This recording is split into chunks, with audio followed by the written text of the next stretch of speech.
Salut les sportives et les sportifs, c'est Greg. Je vous retrouve pour cette vidéo pour faire un point sur le marathon de Boston qui aura lieu dans une semaine. Vous le savez probablement, avec iRun, le partenaire de Nakan.ch, on organise un concours sur le compte Instagram de Nakan.ch pour vous faire gagner des bons chez iRun d'une valeur cumulée de 300 €. Donc vous pourrez participer à partir de vendredi. Vous trouvez tous les détails sur le concours sur nakan.ch dans le lien qui se trouve dans le descriptif de cette vidéo. Aujourd'hui, moi je voulais vous parler de ma préparation et puis un petit peu de mes ambitions, un petit peu de aussi ce que disent les algorithmes sur ma préparation pour que vous puissiez pronostiquer au mieux mon temps sur ce marathon. Et puis si vous avez des questions sur la préparation ou sur comment va se passer la course, moi je répondrai aux questions qui sont dans les commentaires de cette vidéo au mieux de mes possibilités en fonction du voyage que je vais faire cette semaine. Donc le concours, il ouvre vendredi. Vous pourrez participer sur le compte Instagram. Dès que l'image du concours sera publiée, vous pourrez venir mettre votre pronostic de temps sur le compte Instagram. Vous vous abonnerez au compte Instagram de nakan.ch et de iRun et puis comme ça vous participerez automatiquement au concours. Les personnes qui seront les plus proches au niveau de leur pronostic de temps par rapport à mon temps final sur le site de l'organisateur du marathon de Boston, eh bien, gagneront des bons de 150, 100 et 50 € chez iRun. Voilà. Pas très compliqué. Et puis comme iRun c'est le site favori d'après le dernier baromètre des coureurs de Campus Coach pour s'équiper pour la course à pied, je pense que ce sera une bonne occasion pour tous les runners et les runneuses de s'équiper pour cette nouvelle saison. Donc voilà, marathon de Boston dans une semaine. J'ai fait ma dernière sortie longue ce week-end. J'ai pu peaufiner un petit peu mes ambitions, mes allures et puis voir un petit peu où j'en suis. Le marathon de Boston, c'est un parcours qui n'est pas forcément plat.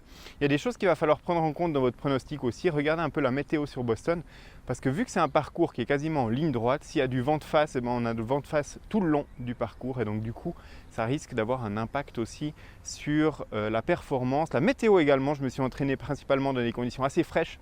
Sauf ce week-end, samedi, j'ai couru dans des conditions un peu plus chaudes. J'ai senti que l'organisme souffrait un peu plus et donc du coup, j'ai peut-être aussi accumulé un peu plus de fatigue sur cette sortie-là. Donc du coup, c'est aussi une chose à prendre en compte, la température que je regarderai en tout cas moi pour ce marathon. Ensuite, quelles ambitions? À la base, moi je voulais battre mon record personnel sur marathon qui est de 3h33 que j'avais fait à Lausanne il y a de nombreuses années. Force est de constater après mes dernières sorties longues que ça va être compliqué d'aller chercher un 3h30. Je me suis un petit peu cassé la figure sur le marathon de New York il y a une année et demie pour être parti un petit peu trop vite et donc du coup, j'ai pas envie de griller toutes mes cartouches sur le début de ce marathon de Boston et donc j'ai décidé de partir à une allure un peu plus conservative cette fois-ci pour essayer de ne pas m'écrouler sur la fin. Je vais partir sur une base de 5 minutes 10 au kilomètre, ce qui devrait me donner un résultat final si vraiment je tiens cette allure tout le long en environ 3h38.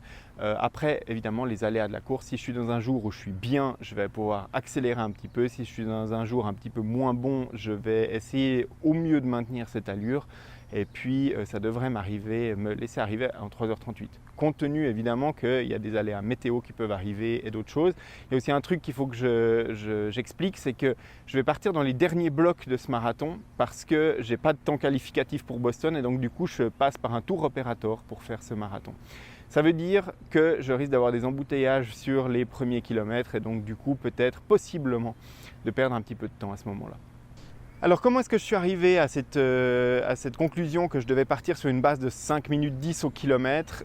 Tout simplement parce que j'ai regardé un petit peu les algorithmes et mon ressenti sur les dernières sorties longues. Je me suis beaucoup entraîné avec le Stride. Le Stride me donne une estimation de course si je pars à 290 watts, ce qui était mon objectif, de 3h37 et 26 minutes. Et donc du coup, cette puissance-là, je sais que je peux la tenir sur des longues sorties, je l'ai déjà fait.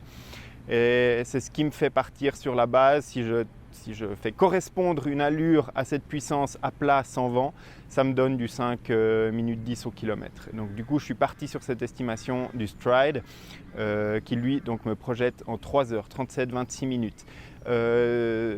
Spécifiquement sur le parcours du marathon de Boston, je l'ai chargé dans l'application. Ensuite, l'algorithme de ma Garmin me donne 3h49,01. À mon avis, je vaux mieux que ça aujourd'hui sur marathon, c'est peut-être présomptueux, on le verra dans une semaine. Et puis Suunto me donne 3h44,40, on voit qu'on est à 6 minutes de mon temps ambitionné. Peut-être que Suunto est aussi un petit peu conservateur au niveau de ses estimations. Bien évidemment, sur 42 km, il peut arriver énormément de choses. J'ai aussi peaufiné un petit peu mon alimentation, mon apport en glucides par rapport au marathon de New York où j'en avais peut-être pas pris assez. J'ai travaillé aussi ça à l'entraînement, essayer de manger plus de gel sur des périodes de temps plus courtes pour voir comment ça passait au niveau de la digestion. Je dois dire que je n'ai pas trop eu de problème, donc je vais pouvoir augmenter l'apport en glucides sur ce marathon. Et puis apparemment c'est Morten qui sponsorise le marathon de Boston, et donc du coup je vais retrouver des gels que j'ai l'habitude d'utiliser à l'entraînement sur le parcours, ce qui me permettra de ne pas emporter la totalité de ce que je vais consommer sur le marathon. Ce sera aussi du poids de gagner. Et puis voilà, maintenant vous avez vraiment toutes les informations pour faire vos pronostics. Le rendez-vous pour ce concours, c'est vendredi. Vous trouvez la publication du concours et dessous vous mettez votre pronostic en commentaire jusqu'à dimanche minuit. La course c'est lundi. Et puis dans la semaine qui suit, j'annoncerai les vainqueurs du concours dans les stories et je prendrai contact directement avec eux pour leur donner leur gain chez Iron. Moi je vous remercie d'avoir regardé cette vidéo. Je vous donne rendez-vous pour le concours sur nakan.ch pour toute l'actualité du sport connecté et puis évidemment pour un compte rendu de ce marathon dans les jours qui suivront. Je vous souhaite bonne chance pour la participation. Je vous donne rendez-vous très bientôt.